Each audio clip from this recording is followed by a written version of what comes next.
Can preamble of Indian constitution be amended, या फिर जो प्रेम्बल है इंडियन कॉन्स्टिट्यूशन का उसको सरकार के द्वारा बदला जा सकता है। तो first thing is what is preamble. Preamble basically एक जनरल इंट्रोडक्शन है कॉन्स्टिट्यूशन का, जो कि जनरल पर्पस डिटरमाइन करता है जिस कारणवश कॉन्स्टिट्यूशन को बनाया गया।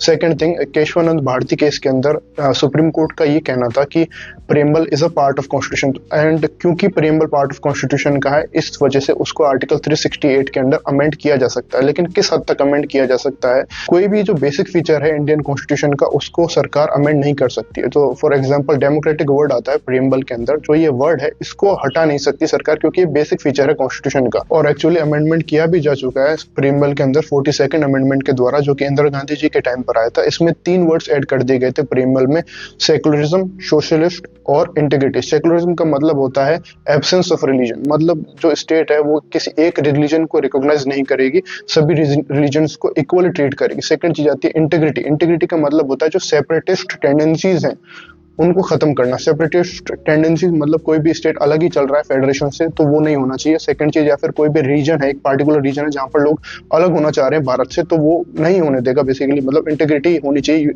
नेशन के अंदर। थर्ड चीज आती है सोशलिस्ट। सोशलिस्ट का मतलब होता है जो मीन्स ऑफ प्रोडक्शन है, वो जो मीन्स ऑफ प्रोडक्शन है, जो फैक्ट्रीज हैं और वो हैं, वो ओन्ड होनी चाहिए, मतलब उनका जो ओनर होना चाहिए वो जनरल पब्लिक होनी चाहिए बजाय एक सिंगल पर्सन के। तो बेसिक शॉर्ट आंसर बेसिकली ये है कि यस, प्रीएम्बल में अमेंडमेंट किए जा सकते हैं, लेकिन वो अमेंडमेंट लिमिटेड होगा इस हद तक कि वो बेसिक फीचर ऑफ कॉन्स्टिट्यूशन को डिस्ट्रॉय ना करें।